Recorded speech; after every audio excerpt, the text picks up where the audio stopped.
Hello friends, welcome to doctors NCERT. आज हम करेंगे चैप्टर फर्स्ट रियल नंबर की एक्सरसाइज 1.2 का फर्स्ट वाला सवाल। To date under root 5 is irrational number. अब जो ऐसे सवाल रहते हैं under root 5, under root 3, same इसी प्रोसेस से होंगे। जो अपन करेंगे ना अपन इसी से होंगे। अब इरेशनल प्रूव करना है तो इसे हम उल्टा मान लेंगे। उल्टा मान लेंगे मतलब कि उसको रेशनल मान लेंगे। इरेशनल प्रूव करना है तो उसको रेशनल मान लेंगे। Late assume that under root 5 is a rational number। उल्टा मान लिया उससे। अब रेशनल नंबर माना है तो रेशनल नंबर क्या होते हैं? therefore under root 5 equals to p by q। Rational number वो होते हैं जिनको p by q के फॉर्म में लिख सके अपन। where p and q are co-prime number। co-prime number and q is not equals to 0। देखो q 0 नहीं होना चाहिए और p और q को प्राइम नंबर है। को प्राइम नंबर क्या होते हैं? जिनको 1 के अलावा कोई और डिवाइड ना करें। अब दोनों को स्क्वायर कर देंगे। स्क्वायर अगर अपन करते हैं है ना, तो इक्वल के इस साइड भी होता है और इक्वल के इस साइड भी होता है, मतलब इक्वल के दोनों साइड स्क्वायर होता है। So squaring both the sides.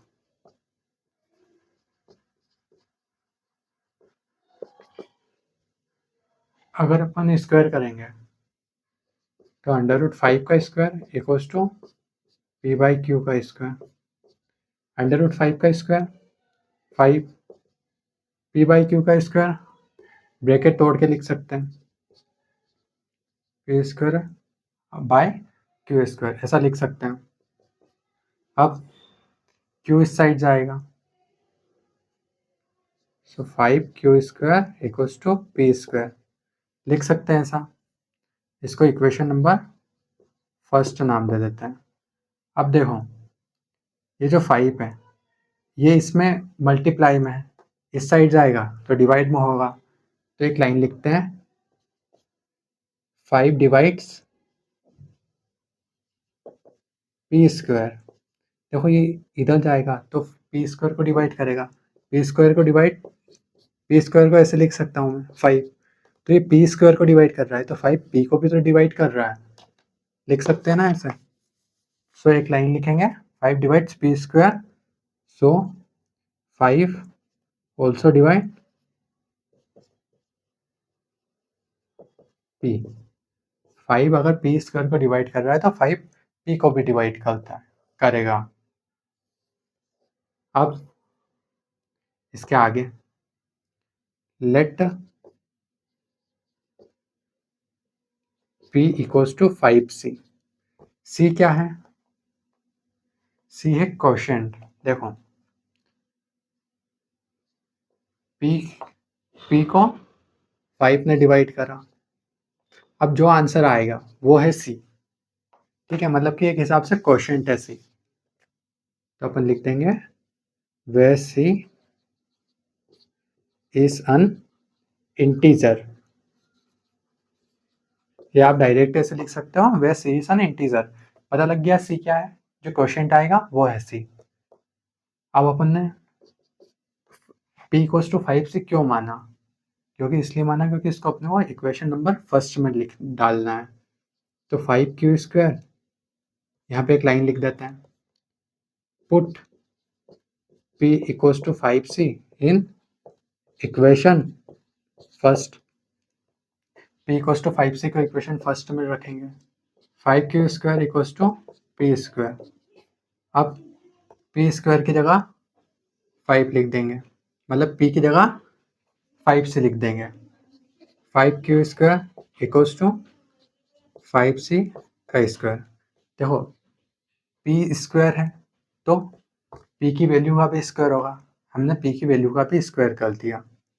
ठीक है, अब 5q स्क्वायर ऐसा का ऐसा ही, ये इसका क्या आ जाएगा 25c स्क्वायर। 5 का स्क्वायर 25, c का स्क्वायर एज इट इज। अब 5 इस साइड जाएगा, Q square equals to 25 C square, into में है डिवाइड में हो जाएगा, 5 5 जा 25। तो आंसर क्या आया हमारा, Q square equals to 5 C square. अब देखो जैसे अपन ने इधर करा था कि ये 5 इधर इंटू में है, इधर जाएगा तो डिवाइड करेगा, और हमने नीचे लाइन लिख दी थी 5 डिवाइड पी स्क्वायर, सो 5 ऑल्सो डिवाइड पी। सेम इधर देखो 5 इधर जाएगा, क्यू को डिवाइड करेगा, तो अपन लाइन लिख देंगे 5 डिवाइड्स क्यू स्क्वायर, सो 5 ऑल्सो डिवाइड क्यू। अब देखो मैंने बोला था पी एंड क्यू आर को प्राइम नंबर, को प्राइम नंबर मतलब जिनको 1 के अलावा कोई और डिवाइड ना करे। अब पी को भी 5 डिवाइड कर रहा है और क्यू को भी 5 डिवाइड कर रहा है, तो मतलब जो हमने माना था कि पी और क्यू रेशनल नंबर है, वो रेशनल नंबर नहीं है। सिंस, ये सिंस का निशान है, since P and Q R divisible by 5, so they are not co-prime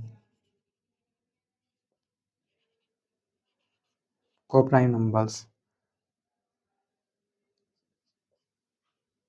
therefore करके क्या लिखेंगे, under root 5 is also not a rational number।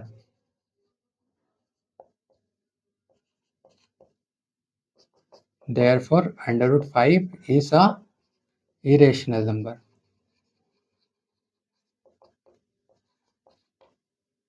ये हमको प्रूव करना था और प्रूव हो गया, हेंस प्रूव्ड।